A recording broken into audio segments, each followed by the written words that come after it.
Right, let's get into our first topic then, shall we? And is it wrong to demolish Grenfell Tower? Get your calls in for this one now. 0207 862 2222 is that number again. Now, yesterday the government announced its decision to knock the tower block down.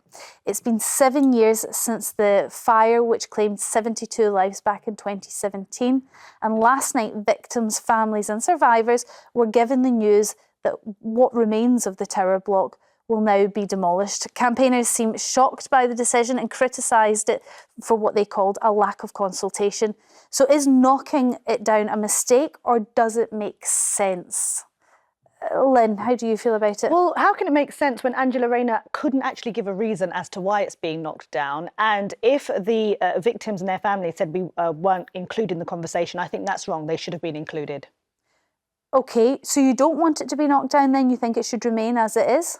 No, I think there needs to be a clear reasoning as to why it's being knocked down. It's been there for how many years? We haven't seen the conclusion of the result of the case. So that's why we need to know why it's being knocked down. Michael?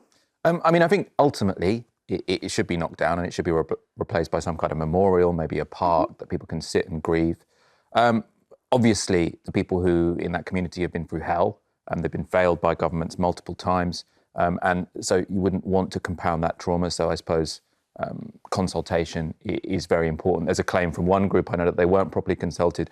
There is another group who I understand are saying that they were consulted and they think that Angela Rayner has done the right thing. So it does seem like a quite complex issue. OK, well, let's now speak to Emma O'Connor, who survived the Grenfell disaster. What do you make of the government's decision, and did it come as a surprise to you, Emma? Personally, it didn't come as a surprise to me. I felt a lot more hurt than anger. But in 2008, the tower was put up on the list for demolition anyway, and the Labour government councillor got that stopped. So now it just feels that they've got their way, and they did it through criminal actions. Oh, right, OK. Were you consulted at all about this, I suppose, was what I was getting to in my initial question? Sorry, no, I wasn't consulted with the meetings. All we kept getting was just letters saying that this is going to happen, we're going to keep talking about it. But they definitely use we're not all together as one. They use different groups to contact them and think that that's our voice, but our voices are not in one group. So they should have consulted every single group that people are in. And if they're not in a group, then they should be doing they should have consulted us a lot more than just the groups. I suppose that's in line with what Michael was suggesting there, that maybe some people had been consulted and some people hadn't. For you personally then, and I understand you're not speaking for all the survivors and all the victims' families, what do you think should be done with the tower? What would you like to see? It needs to be a tall enough memorial to signify what used to be people's homes. It's still a gravesite. You can't go rebuilding on that. These people deserve a lot more dignity and respect for what they've been through. I mean, obviously, as a survivor yourself, I am imagining still affected by the disaster and what happened, albeit 7 years ago. When you see the tower, what impact does that have on you? I just sometimes when I drive past it on the Westway, I'm like, oh, that used to be home, because now we just we live in a block that doesn't feel like home at all. So that's a really interesting perspective, and not one I expected you to say, that actually when you look at it, you see it as somewhere that you used to call home rather than a place where such a tragic and horrendous event took place. So you don't find it re-triggering, perhaps something, a memorial site where we use the remains of the building, something like that, would you be in support of? I would definitely be in support of that. I'm sorry, I'm just getting another phone call. It just they are I would be in support of it, remains being used. Okay. Emma O'Connor, thank you very much for your time. It's really important to hear those that have survived and hear from family members of victims of the disaster. Just some images of actually the Grenfell Tower Memorial Commission, which have invited artists really to submit designs for how the memorial might look. There's a suggestion sort of keeping what they have currently in place, and I suppose just having life growing out of it now by the looks of things. Do you think that that could be a good memorial, Michael? Well, the one we've just seen, I imagine, might look better in images than in real life, because obviously you've got a situation. I always think when they sort of make these buildings that are covered in plants, ultimately those plants are going to die and then they're going to sort of struggle, and it might look fairly depressing as well. I mean, it's obviously not my choice. I don't want to tell people what the memorial should be. I would imagine some kind of park where people can sort of sit, maybe with a water feature and some kind of monument. But obviously, the people who are involved need to be absolutely consulted.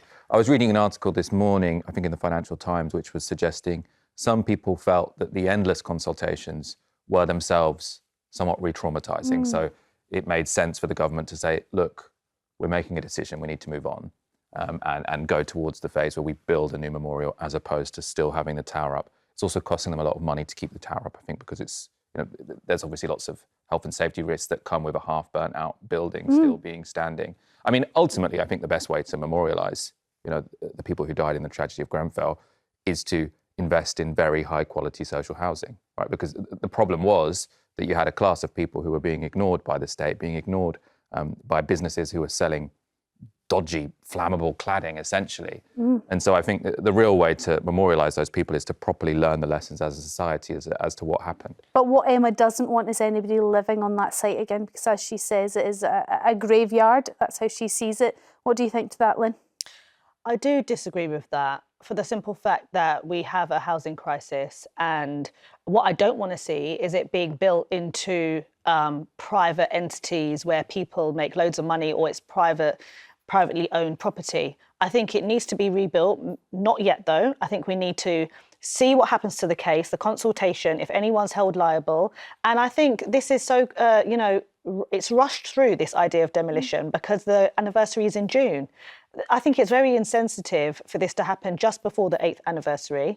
But I do think, as traumatic as it may sound, realistically, we need to have housing, and I think it does need to be demolished. There needs to be a memorial, definitely, in and around the area, but I think it needs to be for social housing.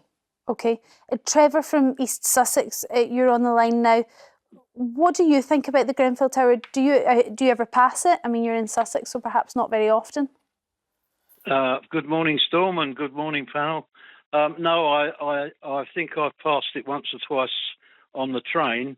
You're quite right. I'm down in the sticks. And anyway, my opinion is this.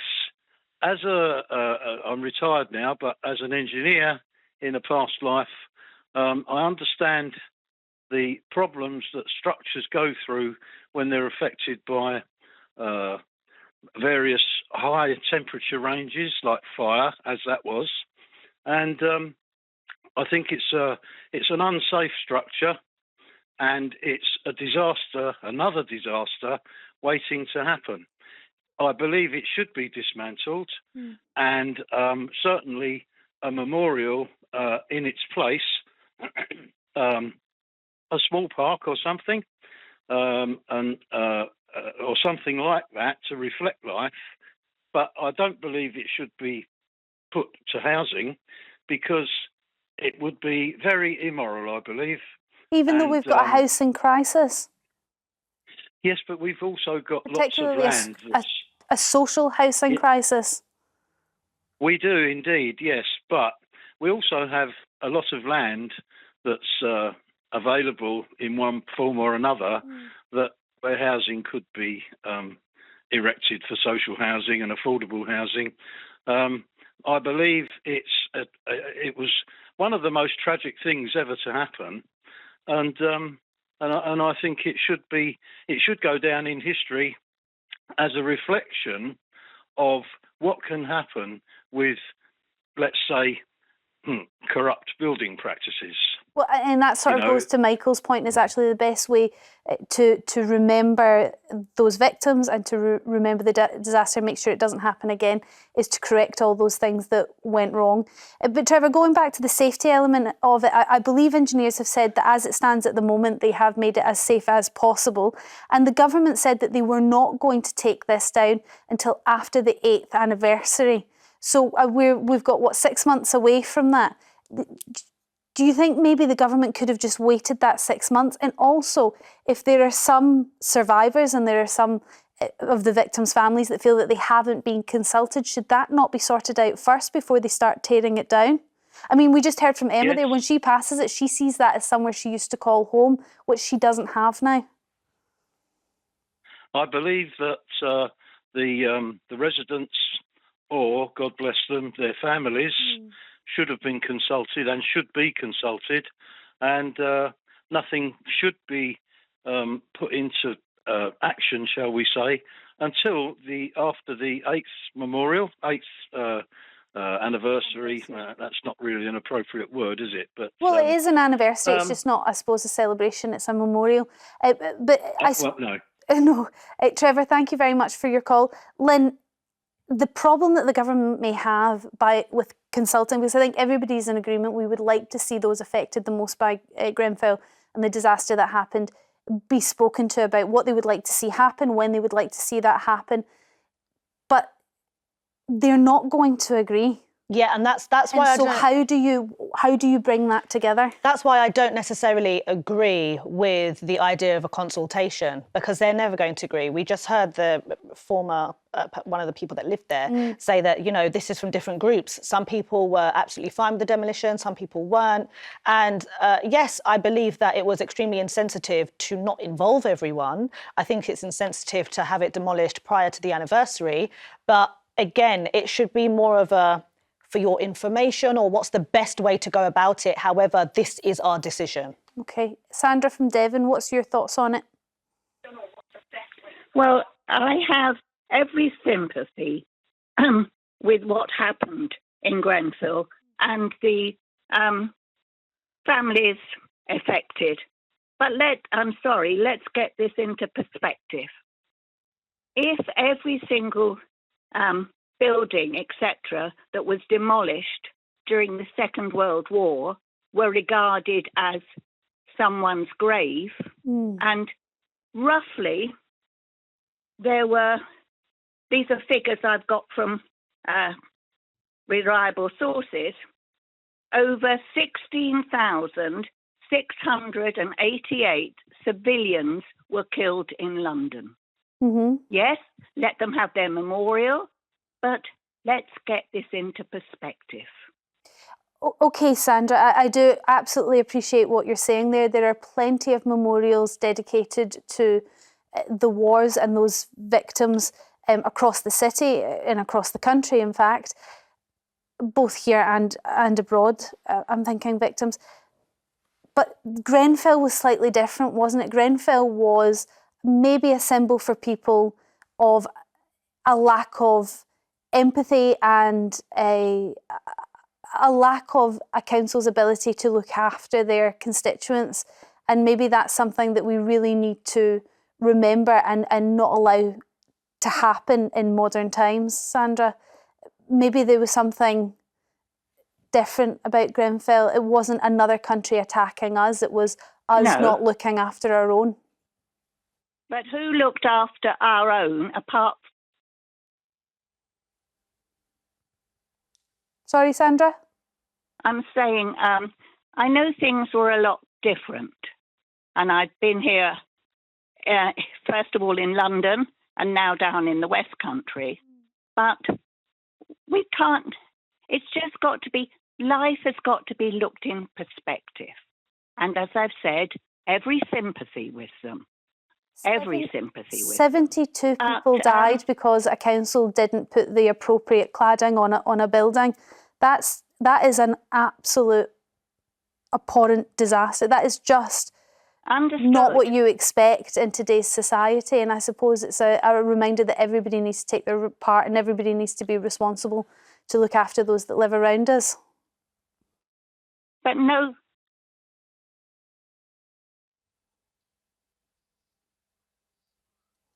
Sandra, sorry, I Sorry, think there's a problem with the line. There's a bit of a difference in timing. Sandra, thank you very much for your call. I suppose the other point is we haven't had any prosecutions of anybody, and that is something that the victims' families really want. That's something that the survivors really want. They want to see people held to account, and maybe the building has to stay there as a reminder of what happened until people are actually maybe named and shamed or prosecuted for their role to play in what was a really tragic disaster. Yeah, I did read that some survivors were saying they don't want it taken down before there are prosecutions. I can see that argument. I mean, I suppose for me, one of the things that was most shocking is when Grenfell burnt down, and if you look into sort of what led up to that, it is really disgraceful. So we had a system whereby these companies of building products, they basically tested their own product, and they could say, oh, it's completely safe, and no one externally tested it, and they basically lied to us. But I was assuming that sort of instantly, all of this cladding would come off buildings and the state would pour loads and loads of money into putting up new safe cladding. And what you ended up having with this huge row for years and years and years, which dragged on over who was going to pay for it. Yeah. And is it that serious then? Yeah. So it seemed like there was a lot of inaction from the government, and I suppose I would like to see people prosecuted. I would like to see stronger action from the government in terms of building more high quality social housing, which is absolutely safe. Whether or not the remains of the building stand, in a way, is less of a priority for me. I can see why people are upset about it, but ultimately, I think we will move to a situation where we have a park and a memorial or something like that. Okay,